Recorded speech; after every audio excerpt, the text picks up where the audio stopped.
بسم اللہ الرحمن الرحیم۔ حدیث نمبر 1، افضل الاعمال لا الہ الا اللہ وافضل الدعاء الاستغفار۔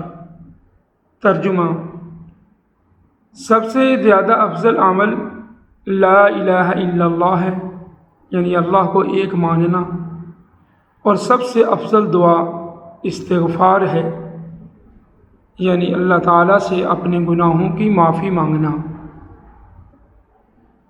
اس حدیث میں 2 باتوں کی اہمیت بتائی گئی ہے: توحید یعنی اللہ کو ایک ماننا، اور استغفار یعنی اپنے گناہوں کی معافی طلب کرنا اللہ تعالیٰ سے۔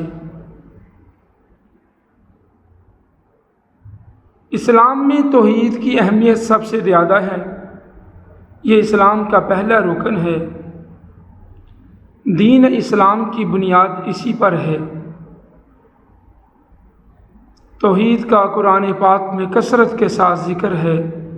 اللہ رب العزت کا ارشاد ہے: قل هو اللہ احد، کہو اللہ ایک ہے۔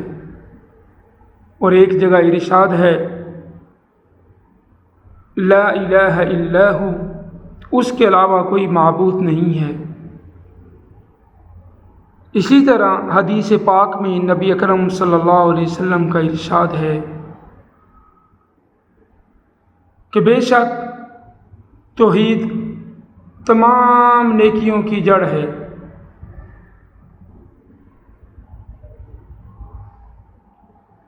اس حدیث کے دوسرے حصے میں بتایا گیا ہے کہ بہترین دعا اللہ تعالیٰ سے اپنے گناہوں کی معافی مانگنا ہے۔ انسان دنیا میں رہتے ہوئے اپنی غلطی اور لا علمی کی وجہ سے گناہوں کا ارتکاب کر لیتا ہے، اور ان کی ندامت کی وجہ سے معافی مانگنے کو بہترین دعا کہا گیا ہے۔ اس کی بہت زیادہ اہمیت ہے۔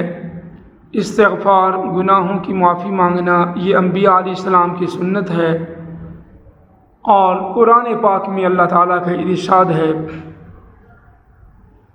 ان اللہ یحب التوابین ویحب المتطہرین۔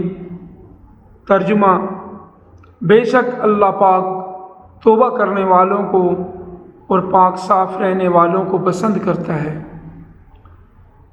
اسی طرح نبی اکرم صلی اللہ علیہ وسلم کا ارشاد ہے کہ گناہوں سے توبہ کرنے والا ایسا ہے کہ جیسے اس نے گناہ کیا ہی نہیں۔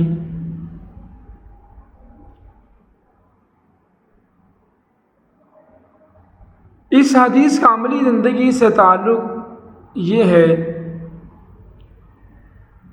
کہ بطور مسلمان ہمیں اللہ تعالیٰ کو ایک مان کر صرف اسی کی عبادت کرنی چاہیے، کیونکہ اللہ رب العزت ہمارے خالق اور مالک ہیں، اور اس کے ساتھ کسی دوسرے کو شریک نہیں کرنا چاہیے،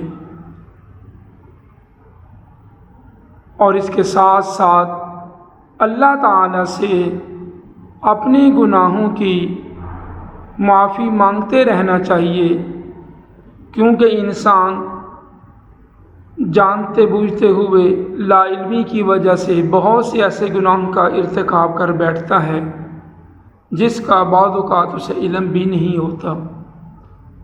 اس لیے ہم اللہ رب العزت سے اپنے گناہوں کی معافی مانگتے رہیں تاکہ ہم دنیا اور آخرت میں کامیاب ہو جائیں۔ اللہ تعالی ہمیں اس حدیث پر عمل کرنے کی توفیق عطا فرمائے۔ آمین۔